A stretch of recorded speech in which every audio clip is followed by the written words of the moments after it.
It absolutely is life and death. If I were to slip and fall and not catch that cable, there's not much of a chance of dying after falling 1,500 feet. A lot of time to think. It'll take 9 seconds to hit the bottom. But so you've already calculated that. I have. You think about what could go wrong. Yeah, I was just out there playing and threw a rock and was counting till I did it about 5 times, counting to see how long it took to hit the ground. Was it a U-size rock or a smaller? No, but mass doesn't matter at that point with velocity. So what? You know, people think you're crazy. You can walk there, you can die. You've tested how long. Why do you do it? I'm crazy. I'm carrying on a legacy. My family started this back in the 1780s, and for over 200 years, and 7 generations now, this is what we've been doing. And I think my great-grandfather Nik Wallenda said it best when he said life is on the wire and everything else is just waiting. And for our family, that holds true. It really is the life that I know. I started walking wire at the age of 2. What do you think when you're walking? When you're up there and you're knowing that if you make a step, what do you think? It really depends. Usually don't fall, don't fall, don't fall. No, I'm not thinking that. I think about a lot of times how beautiful the area is. That's, you know, it's exciting to be in a place where no one in the world ever has and ever will be again. That's, you know, it's a huge honor to be able to be in that spot. So I like to take it all in. You seem very focused up there, and people are shouting things to you. Obviously, it's quite different when you're in the Grand Canyon and everyone's anywhere near you. Does that help with your level of fear and conquering that fear, or does it make you more anxious? The people talking to me, or no, the silence. I think it's enjoyable. I will have my father in my ear on one side, and I'll have 2 television anchors on the other side, Malam and Willie Geist. Totally so it won't be silent. I'll be talking to them for most of the trip. What's specifically about the Grand Canyon do you want to conquer? Why is that something you want to do? When I look for a location anywhere in the world, and really everywhere that I travel, I'm looking, where's the next spot? I look for what's the postcard going to look like. And it's going to make an incredible postcard, I guarantee you that. Well, I asked you this at Niagara Falls when we were up there. When are you going to come visit Australia? Is there anything down there? I'm waiting on the phone call. I would love to come over. Is there anything that you could do? Any landmarks you could walk between or anything? There's many landmarks over there. I don't have any specifics, but absolutely. Do you have any particular ambitions for other places you've spotted that you'd really like to try and conquer? I have ambitions all over the place, for sure. And if you watch the walk on June 23rd, after that I'll talk about some of those. Okay. You're not going to reveal them. But you have to tune in. Discovery Channel. How many people will be watching you, and would it be possible to buy tickets or to be on site? Absolutely. Unfortunately, because this is such a remote area, we've had to put a road that's over a mile long just to access the area. There are no guardrails. There's no safety for the general public to be there. So there'll be about 250 people on site. A lot of them are my family, a lot of them are camera crew, and a lot of them are riggers. It's basically those 3, and a few of the president of Navajo Nation and the tribe, some of them will be there as well. So no, the general public will not be allowed there. Again, it's for their safety. However, there is a lookout point that's about 5 or 6 miles away where you can actually see where I'm walking, and there'll be a large jumbotron TV, and that's where the general public will be sent in order to watch. Apart from practicing walking, what other training do you see at training was walking on a high wire? It really is about spending time on that wire. More than anything, it's about being up there and spending time getting more comfortable and more accustomed to walking that wire. The movement's very unique. When I walk a wire, it does, or I do. When I walk a wire, it's normally a 5/8 of an inch, the size of a nickel. It's a lot smaller. It's something that I'm more accustomed to. It's also stabilized every 30 to 50 feet with anchors coming down to the ground. Well, there's no way to do that here.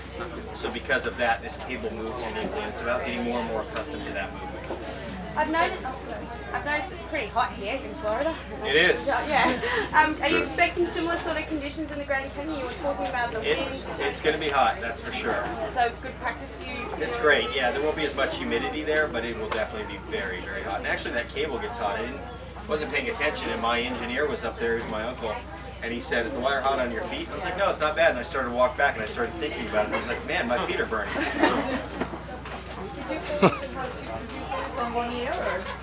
I will have Natalie Morales and Willie Geist from the Today Show.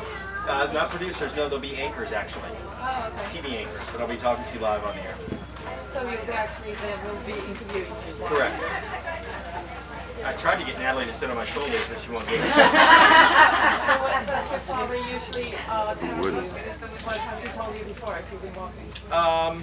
Usually he's just there to set my pace. It's very important that I don't walk a constant pace the entire time, that I slow down and speed up. Because if you watch that cable, I can build a frequency into it to where it will start to bounce. And if I continue on that rhythm, it'll get bigger and bigger and bigger and more uncomfortable. So it's important that I slow down and speed up, but really just a sound mind and, you know, somebody to help me stay relaxed. Do you ever get a cramp in your leg? I haven't yet.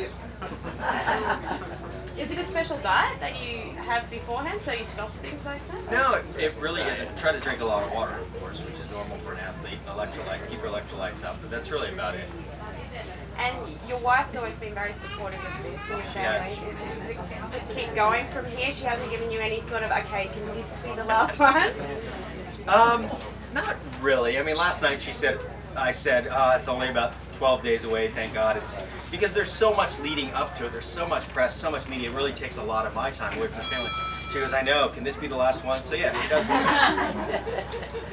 So what's the weirdest thing that has happened to you while you've been walking before? The weirdest thing that's happened to me. Or most distracting?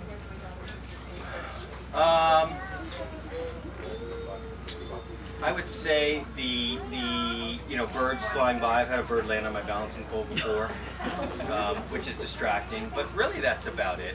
You know, I'm so focused on what I'm doing. It would take a lot to make me lose concentration. So how did you get rid of the bird? Well, as soon as he realized, what's this guy doing up here? He moved quick. Do you ever get genuinely scared? How do you quell that fear? I don't call it fear, I call it respect. When I walk to an edge of a 15-story building and I look down, my heart jumps and says, that wouldn't be fun to go down, to fall down. So, my mind works like everybody else's, but I turn that into respect and the fact that I better train properly here so that I'm more than overly prepared when I get out there. Will you go to the Grand Canyon and kind of stand there in the days beforehand and just kind of by yourself, getting your head around it and going, I'm not scared, or, I respect you?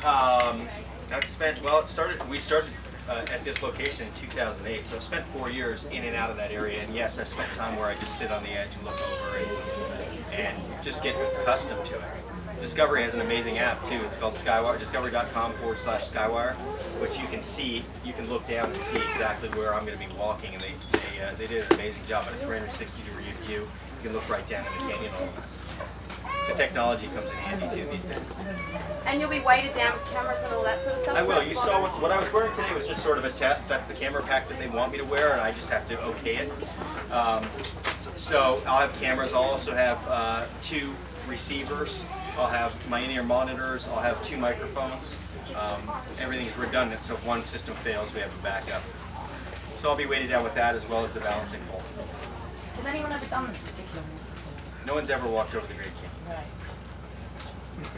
Otherwise, I wouldn't be doing it. Is there a whole stand? You have to call my accountant for that. I don't know. A lot. Our rigging and the rigging end is over $1 million already. Over $1 million just to get the rigging done. Is there sort of a point of no return where if you walk out and Yeah, go, the first step. Yeah, is that it? That's what, is it like that? Sort of. I mean, that's really the mindset. If you saw me just now back up, so I can go forward and backwards. But once I'm committed, I'm committed. The biggest challenge leading up to a walk is waiting for that director to say go, because you want to get on that wire, you want to start walking, and not walking fast because you want to get it over with too. There's a lot of excitement, a lot of energy.